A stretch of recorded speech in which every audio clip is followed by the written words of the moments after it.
British democratic leadership. Chinese democratic centralism. German Democratic Republic. Get it? The Democratic People's Republic of Korea, North Korea. So what is democracy? Most people think it is majority rule. So in parliaments and referendums, nearly every decision is taken by a majority vote. And even if by only a margin of 50% plus 1, the winner gets everything and the loser gets nothing. Is this fair or wise?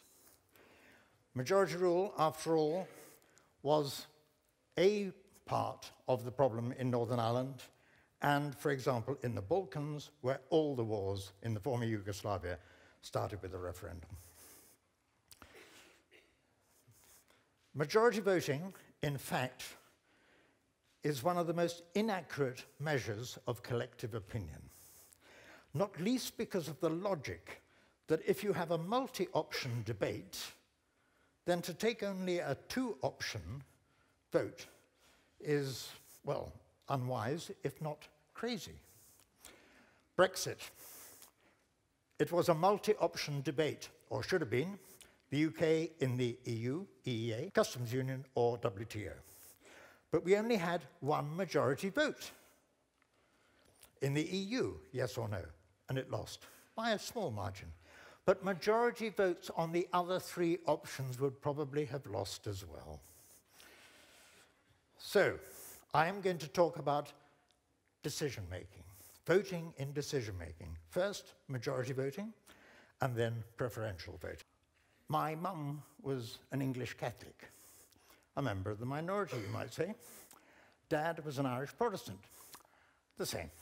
I was conceived in Ireland, born in England. I live in Belfast, a minority of about 1. And I was often asked, are you Protestant or Catholic? Neither. Are you British or Irish? Both.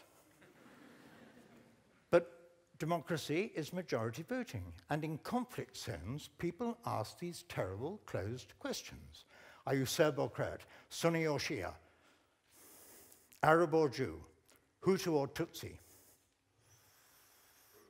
But it's the same in ordinary politics.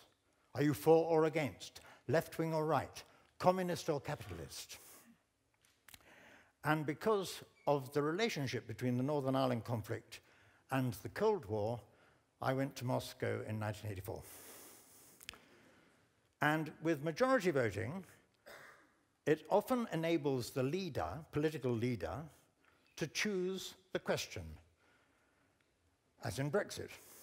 And in many cases, the question is the answer, but not in Brexit.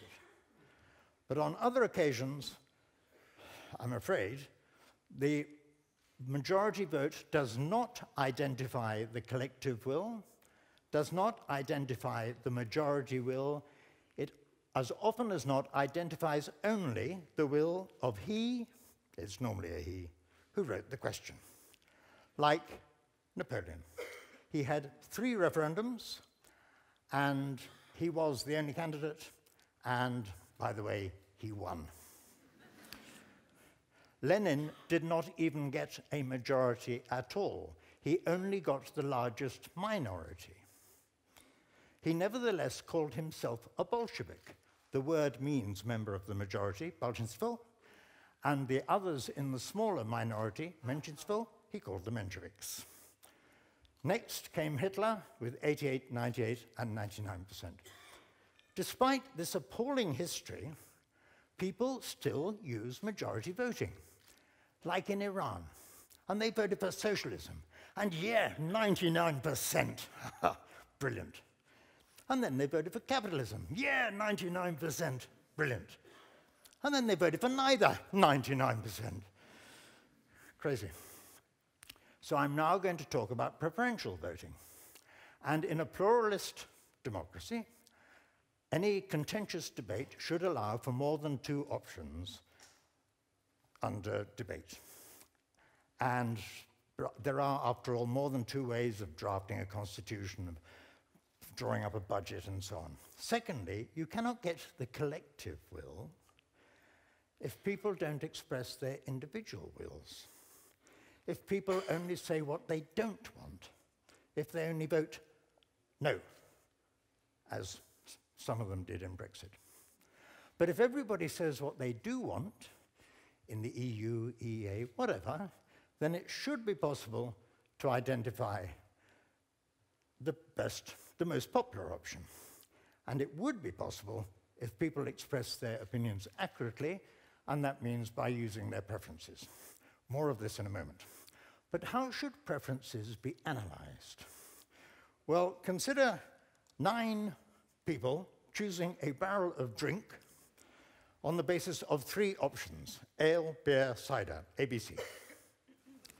And let us assume that 4 people think that ale is delicious. That's their first preference. Cider is okay, but they're not too fond of beer. That's their third preference. 3 people think beer is the best, and cider and ale. And 2 people have preferences cider, beer, and ale. So overall, it seems that opinions on ale are very divided, on beer, a bit mixed, and maybe C best represents the collective will. Well, in plurality voting, all the information in the grey is just ignored, and the winner is ale with a score of 4. And a 2-round system is a bit like the Austrian presidential elections. So,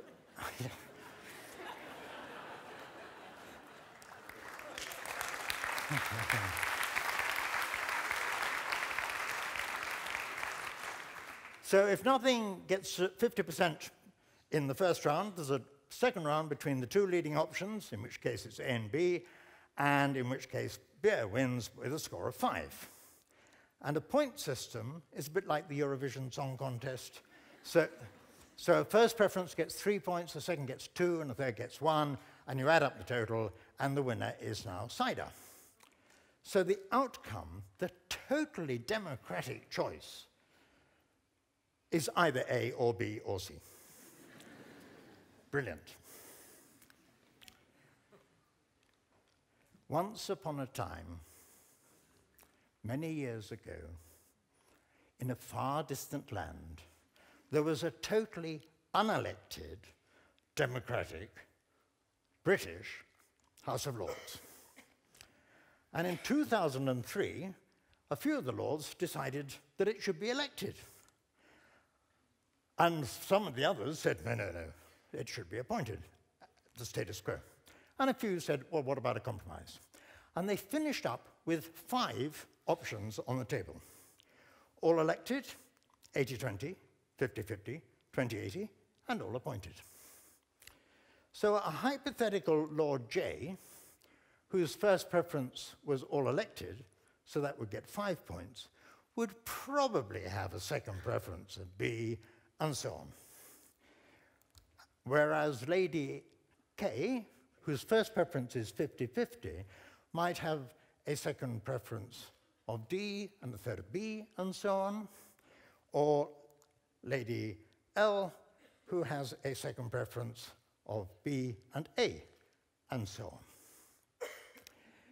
If somebody has an illogical set of preferences with 2 peaks, he has probably been bribed, threatened, or seduced.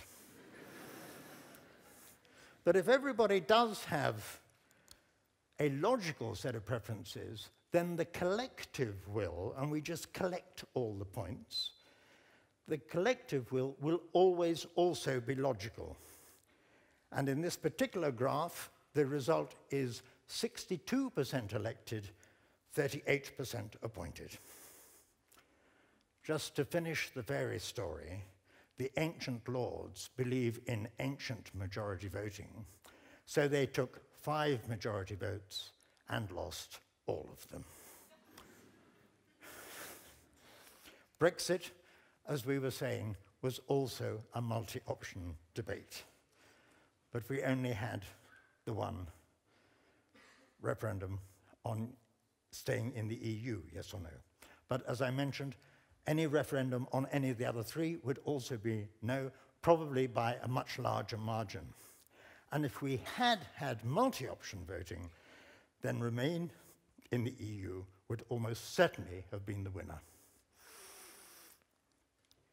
Preferential points voting has a couple of other advantages.